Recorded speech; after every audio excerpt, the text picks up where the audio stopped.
Welcome back to समाचार 2.0। आप सभी को मेरा नमस्कार। मेरा नाम है देवेश सिंह। आप देख रहे हैं समय समाचार का न्यूज सेगमेंट, जहां पे मैं देश और दुनिया की सारी न्यूज अपडेट्स डेली लाता हूं। तो बात करते हैं सबसे पहली खबर की। सबसे पहली खबर आ रही है महाराष्ट्र से। सीएम उद्धव ठाकरे ने लोगों को फिर से लॉकडाउन जारी करने की चेतावनी दे दी है। बढ़ते हुए कोरोना केसेस को देखते हुए सीएम ने कहा कि ये अब लोगों के ऊपर डिपेंड करता है कि उन्हें फिर से लॉकडाउन चाहिए या जो अभी थोड़े बहुत प्रतिबंध के साथ जीना पड़ रहा है उसके साथ वो जीना चाहते हैं। दिशा रवि, जिसे देश के खिलाफ टूल किट बनाने के लिए और खालिस्तान लीडर्स के साथ कांटेक्ट में रहने के लिए 5 दिन की पुलिस कस्टडी में भेजा गया था, उसे अब अपने परिवार, वकील, इन सबसे मिलने की इजाजत है और अब वो अपने घर का बना हुआ खाना भी खा सकती है। लाल किले पे हुए दंगों को भड़काने वाले पंजाबी एक्टर दीप सिद्धू की दिल्ली कोर्ट ने पुलिस कस्टडी और 7 दिनों से बढ़ा दी है। सुप्रीम कोर्ट के द्वारा बनाए गए पैनल से किसान नेताओं ने 23 फसलों पे एमएसपी हर स्टेट में कंपलसरी करने के लिए मांगी गारंटी।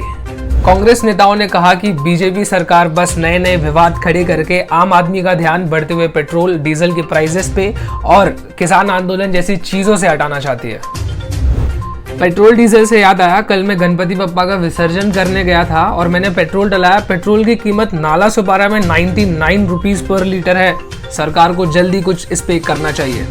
चाइनीज पीएलए के जवान वहां से अपना सारा ट्रूप कैंप हटाते हुए नजर आए। इंडियन आर्मी ने कुछ फोटोज रिलीज की और कुछ वीडियोज रिलीज की जिसमें दिख रहा है कि चाइनीज आर्मी पीछे जा रही है।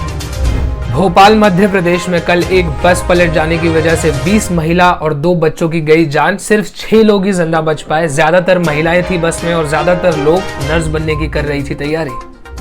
2013 के उत्तराखंड बाढ़ में कानपुर के रहने वाले सौरभ तिवारी जी की पत्नी और उनकी 9 साल की बच्ची वहां 4 धाम यात्रा पे गई थी और कभी लौट कर वापस नहीं आई। पर तब से लेके आज तक सौरभ हर साल केदारनाथ जाते हैं अपनी बच्ची और बीवी की मिल जाने की उम्मीद में।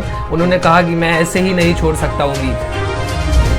चेंबूर तिलक नगर इलाके में 550 सोसाइटीज को बीएमसी ने दी नोटिस। कहा रूल्स ना फॉलो करने पर कर देंगे सील सोसाइटी। बढ़ते हुए केसेस को देखते हुए लिया फैसला। मास्क ना पहनने की वजह से बीएमसी ने एक ही दिन में 13,000 लोगों से वसूला फाइन। फाइन की कुल कीमत हो गई 25 लाख रुपए। पिछले एक हफ्ते में 21 जिलों से आई कोरोना केसेस बढ़ने की खबर। सरकार लगातार सावधानी बरतने के लिए कह रही है। प्लीज कृपया अपने मास्क पहनकर ही बाहर जाएं। मुंबई लोकल फिर से हुआ शुरू सीमित समय के लिए। शुरू होने के बाद 37 लाख लोगों ने किया सफर। वसई स्टेशन पे शाम 7:30 बजे एक महिला चढ़ी लेडीज कंपार्टमेंट में कोई नहीं था, वो अकेली थी। एक आदमी भी उसमें चढ़ा। महिला से उसका फोन छीनने लगा और उसके सर पे किसी मजबूत चीज से मारा। उसका चैन भी खींच के ट्रेन से कूद गया। रेलवे कर रही है सीसीटीवी फुटेजेस की जांच। महिला को कई सारे टाके आए।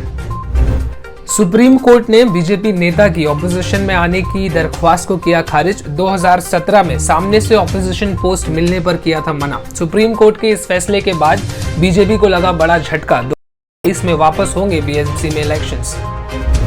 महाराष्ट्र में 10वीं और 12वीं के बोर्ड एग्जाम्स की डेट्स रिलीज की एजुकेशन बोर्ड ने। 10वीं के बच्चों की एग्जाम होगी 29 अप्रैल से 20 मई तक और 12वीं के बच्चों की एग्जाम्स होगी 23 अप्रैल से 21 मई तक। ड्रग केस में 8 पाकिस्तानी सिटीजन्स ने की कानूनी कार्रवाई। पाकिस्तान में करने की मांग। कोर्ट ने मांग खारिज की। कहा नेशनल सिक्योरिटी का मामला, लेंगे सख्त एक्शन। 2015 में कोस्ट गार्ड ने इन्हें 232 किलो हेरोइन के साथ पकड़ा था, जिसकी कीमत लगभग 7 करोड़ रुपए। मुंबई की एयर क्वालिटी इस साल में हुई सबसे अच्छी। विशेषज्ञों ने कहा तापमान में आ सकती है और गिरावट। पालघर में रहने वाले व्यक्ति को किया पुलिस ने अरेस्ट। 5 कुत्ते के बच्चों को जिंदा जला देने का है आरोप। मुंबई में माता पिता प्राइवेट स्कूलों के खिलाफ करने वाले हैं आंदोलन। बच्चों की फीस बढ़ा देने की वजह से है ये आक्रोश। प्राइम मिनिस्टर नरेंद्र मोदी ने प्राइवेट सेक्टर लीडर्स से कहा भारत के इंफ्रास्ट्रक्चर को बनाने के लिए देश साथ। कहा अगर भारत को आगे बढ़ना है तो इंफ्रास्ट्रक्चर को करना पड़ेगा डेवलप। जर्नलिस्ट राजदीप सरदेसाई पर सुप्रीम कोर्ट ने बढ़ाया फैसला। सुप्रीम कोर्ट के फैसलों पर गलत ट्वीट करने के लगे हैं आरोप। जम्मू कश्मीर एमएलए अकबर लोन के बेटे हिलाल लोन को किया पुलिस ने अरेस्ट। उनके खिलाफ दर्ज हुआ एफआईआर। इलेक्शन से पहले गलत हेट स्पीच देने के लिए किया अरेस्ट। केरला में बढ़े कोविड केसेस। भारत का दूसरा सबसे बड़ा बना राज्य कोविड केसेस के मामलों में। अब तक 38% स्वास्थ्य कर्मियों को मिला कोरोना वैक्सीन। 3 दिनों में 89 लाख स्वास्थ्य कर्मियों को मिला वैक्सीन शॉट। उत्तराखंड में हादसे के बाद आज 2 और डेड बॉडीज मिली। डेड बॉडीज की संख्या पहुंची 58। डीसीपी ने कहा आखिरी बॉडी मिलने तक चलेगा रेस्क्यू। पौंडीचेरी में किरण बेदी के साथ चल रहे कांग्रेस को मिली हार के बाद एमएलए ने भी किया रिजाइन। पुणे गैंगस्टर को जेल से रिहाई के बाद पुलिस ने किया फिर से अरेस्ट। 500 से ज्यादा गाड़ियों का काफिला गया था स्वागत करने। नेपाल ने शुरू किया आंदोलन त्रिपुरा सीएम के बयान पर, जिसमें उन्होंने कहा कि बीजेपी अपने पड़ोसी मुल्कों जैसे श्रीलंका और नेपाल में बना सकती है सरकार। मेक इन इंडिया मूवमेंट को आगे ले जाते हुए अमेज़न अब अपने सारी चीजें बनाएगा भारत के चेन्नई में। चाइना से मंगाने वाली सारी चीजों पर लगाया प्रतिबंध। चाइना के लिए एक और बड़ा झटका। प्रोसेस वेंचर एक प्राइवेट कंपनी करने वाली है 20 करोड़ रुपए निवेश एक ऑनलाइन फार्मेसी सिस्टम में। ज्यादा लोग ऑनलाइन मंगा पाएंगे दवाई। टाटा ग्रुप ने बिग बास्केट में मेजॉरिटी स्टेक खरीदने के लिए मांगी कंपटीशन कमीशन ऑफ इंडिया से इजाजत। 220 मिलियन US$ का है ये डील होने के बाद ये भारत का सबसे बड़ा दुकान होगा। बिटकॉइन की बढ़ी कीमत पहुंचा 50,000, आज तक का सबसे ज्यादा। टेस्ला ने भी किया है निवेश।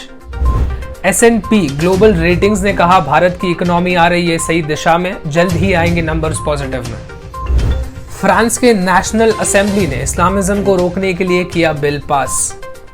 यूएस के एक्स प्रेसिडेंट डोनाल्ड ट्रंप के खिलाफ हुआ एक नया केस। 6 जनवरी पे हुए दंगों को भड़काने का लगा आरोप। कल की जीत के बाद इंडिया आ चुकी है वर्ल्ड टेस्ट चैंपियनशिप के सेमीफाइनल में। वाकई क्या पारी रही, सिर्फ 2.5 घंटों में जीता मैच। एक्टर संदीप नाहर, जिन्होंने केसरी और धोनी जैसी फिल्मों में किया था रोल, सोशल मीडिया पे वीडियो पोस्ट किया जिसमें वो अपनी निजी जिंदगी में चल रही परेशानियों पर की बात और उसके बाद उन्होंने खुद की जान ले ली। कई सारे सेलिब्रिटीज ने जताया दुख। साउथ के सुपरस्टार धानुष अपनी पहली हॉलीवुड फिल्म की शूटिंग शुरू करने गए यूएस। आज के लिए बस इतना ही। मैंने देश और दुनिया की सारी खबरें आप तक पहुंचाई। अगर आपको ये वीडियो पसंद आता है तो इसे लाइक कीजिएगा। ऐसे ही और डेली न्यूज़ के ऊपर वीडियोस के लिए मेरे चैनल को सब्सक्राइब कीजिए। ये वीडियोस अपने फ्रेंड्स एंड फैमिली के साथ शेयर कीजिए ताकि वो भी न्यूज़ के साथ अपडेटेड रहें। तब तक this is me Devesh Singh signing off. जय हिंद।